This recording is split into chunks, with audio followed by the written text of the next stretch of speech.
and then ultimately the decisions going back to the states. Here's what Pastor Brian had to say. This week, America turned back the hands of time and declared war on women in this nation. I wanted us to stand resolutely to say to this nation that if America was authentically pro-life, then they would immediately abolish the death penalty. If they were really pro-life, then they would put more money into Head Start programs. If they were pro-life, they would seek to cure the opiate addiction in this nation. If they were pro-life, they would make sure that teachers feel safe in their schools. If they were pro-life, there would be stricter measures about gun control in this nation. If it was pro-life, we would not have to deal with food insecurity. But I stand with now the living matriarch of the movement, Maxine Waters, who said they have declared war on 32 million women in this nation. And one thing about a woman, when she is focused, she is not going to stop until she gets what she needs.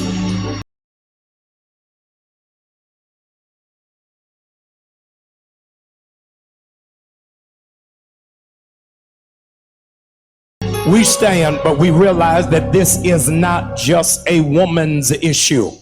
Unless I don't understand how pregnancy works, men have to extend their voices as well. And so we speak to this nation to declare that New Birth stands with the amazing women of this church, of this community, and of this country, that women have the right to have authority over their body. And it should not be legislated by men in Washington, D.C.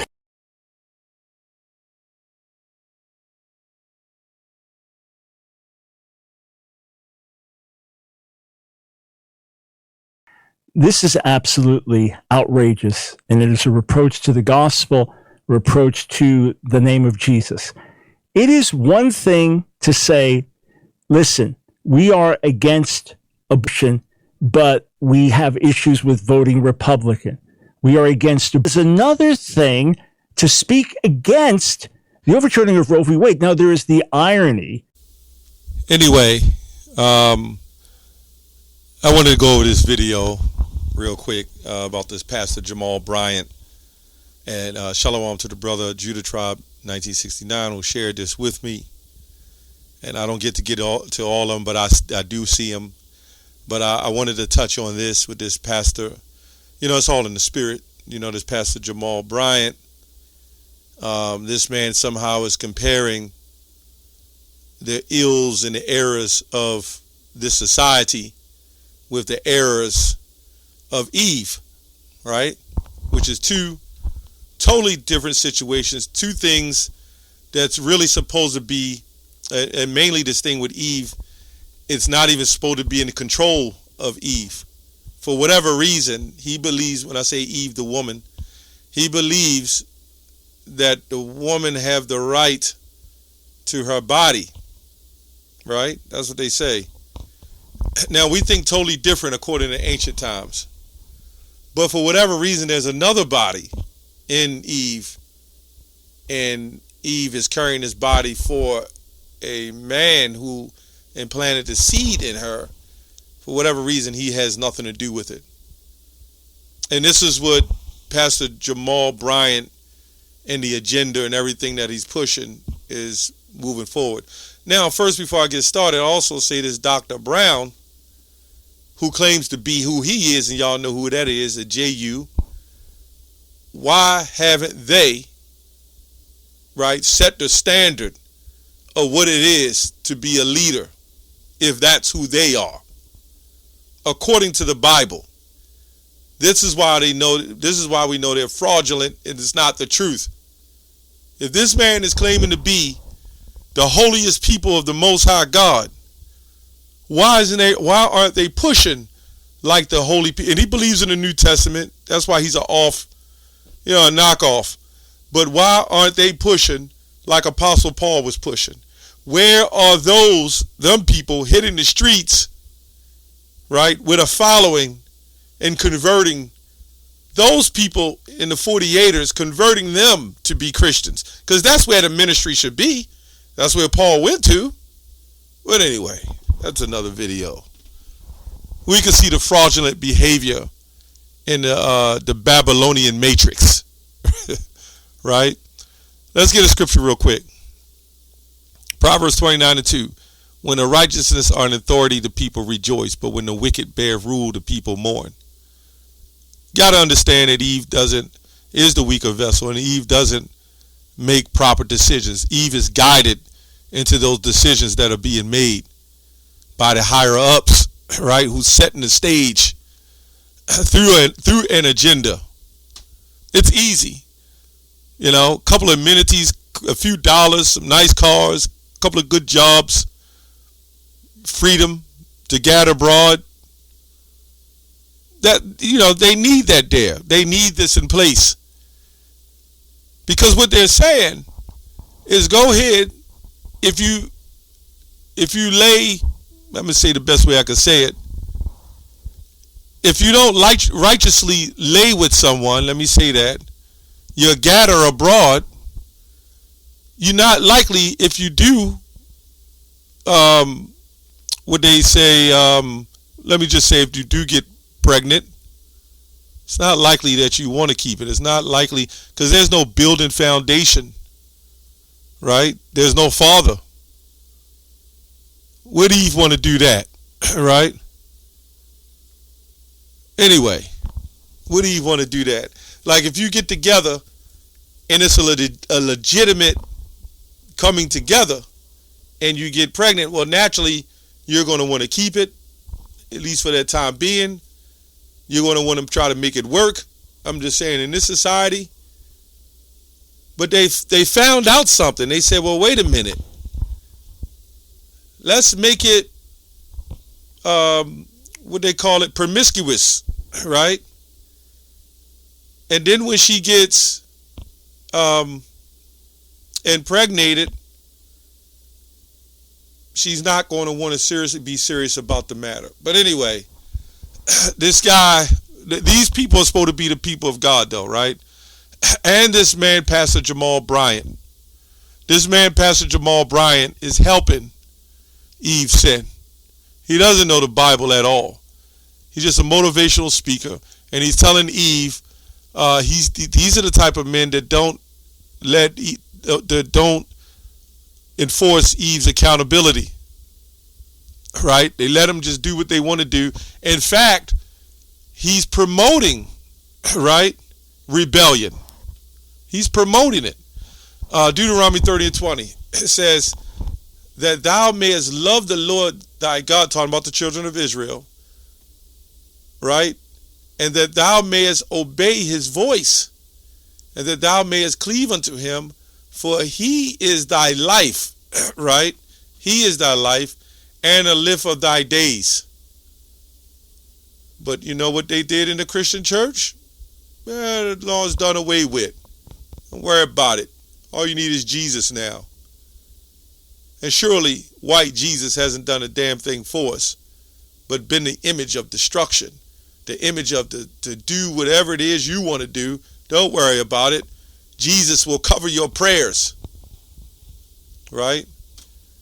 That thou mayest dwell in the land which the Lord sware by thy fathers, unto thy fathers, to Abraham, to Isaac, and to Jacob, to give them.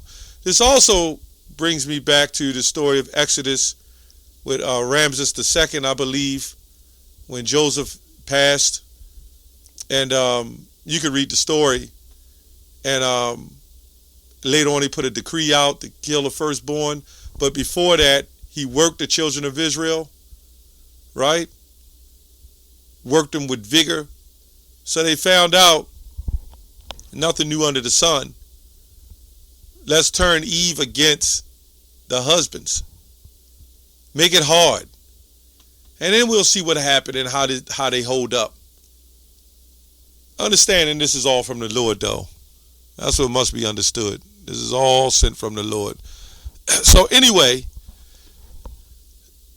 drugs in schools, right, he claims we should be pushing for pro-life for that. Pro-life for criminals in jail, on death row. We should push pro-life. If you're going to talk about this situation where they're getting their babies taken away, let me say that.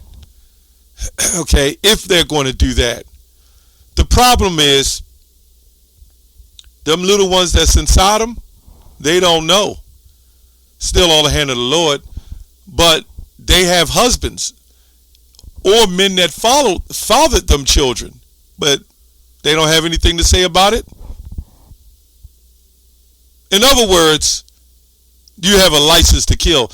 In other words, he's saying, well, you know what? Since America's doing this, Eve should have a right to do this. This proves that they're together. That's what it proves. They work side by side, hand in hand. Leviticus 18:1, right? And you got to understand, there's laws of the Bible which they're not following. And this man is supposed to be a Christian. He's supposed to know the Bible, right? He's supposed to know in the laws what it say not to do. Thou shalt not kill and murder, right? But then he'll link, other things that happen and say, well, they're killing in the military, they're killing this. Well, wait a minute, we're the children of Israel. This is what happened when you're taken away from your heritage. We wouldn't do this to one another. And thou shalt not let any of thy seed pass through the fire of Molech. Right? Neither shalt thou profane the name of thy God in the Lord. I am the Lord. And that's what has been done.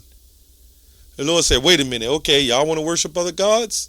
Don't worry, I got you. And that's what the Lord did, man. He punished the hell out of us, man. He put it on us. Jeremiah 32:35. And they built high places of Baal, which are in the valley of the son of Hinnom, to cause their sons and their daughters to pass through the fire unto Molech. So what do you think that is when these things are happening? It's a high-level sacrifice. Now, Hinnom, if I'm not mistaken, when you go in the New Testament, it speaks of hell, which is Gehenna, going to the valley of Hinnom, a place where the sacrifices and the filth was burnt, right?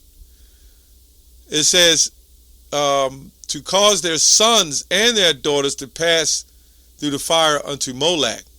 So when they go to that parent plan thing, those are sons and daughters. With all that happening, you're telling these people, you're telling these Eves that you should have a right. And then you're going to compare it with the government and what they're doing wrong. But you as a so-called Christian man, you as a so-called Christian man who believes in the Bible, want to put one thing against the other when all of it's wicked. But notice he's not saying how wicked this man is that set all of it up. That's allowing the woman to do it. Nah, he ain't going to go into that. Somehow, he's got to take other situations and merge it with this situation to give justification for Eve to do what she does. Totally different situations. We're talking about life inside Eve. That's what we're talking about. We're not talking about some criminal who shot and killed his whole family. Right? We're not talking about that. We're not talking about the drugs that this man and his system floated in here and put in our communities. In fact, why isn't this man speaking against all evils? He's justifying one wicked to the other. He who justified the wicked and condemneth the just is an abomination. He's justifying one evil for another evil when it's all evil. Straight to the point. It's all evil. Let's get let me see if I got another one. 1 Samuel 2:7, 6. For the Lord killeth and maketh alive. Wait a minute. this pastor's supposed to know this, which the Lord is doing all the killing, but this pastor, in a mindset we're supposed to be in, he's supposed to know this. He didn't give you liberty and give Eve liberty, or according to the Bible, the righteous thing to do would say, okay, since the government doing it, they can't speak on it, let me do it. And guess what? Their right to do what they do, they still report to you know who to get it done. So they still don't have the right. They still got to get permission. This Pastor Jamal Bryant is a wicked, evil pastor who took the bag. You see how he's speaking? He don't even want to say that, man. The Lord maketh poor and maketh rich. He bringeth low and lifteth up. So if you see the ghettos and you see drugs and you see all these things, the Lord done it. But what did he say not to do? Didn't he say not to murder and kill? Pastor Jamal Bryant, all he sees is, since one thing is wicked, then let the other thing be wicked, right? He's not saying all that is evil, so is this is evil. Yeah, he know what to say in front of his handlers, man. I just thought this was interesting. And then this Dr. Brown, whatever his name is, he claims to be the leaders of the world, or a part of the people or the leaders of the world, who runs all that, right? That's the crazy thing. They run it all and push all that out there, right? But there's no cry to them to stop it. Why ain't he stepping up saying, wait a minute, my people of God, this is a wicked, evil act. Let's not worry about the black woman and everybody else. Now let's focus on following God. But they won't do that. That's all I have on that. Shalom.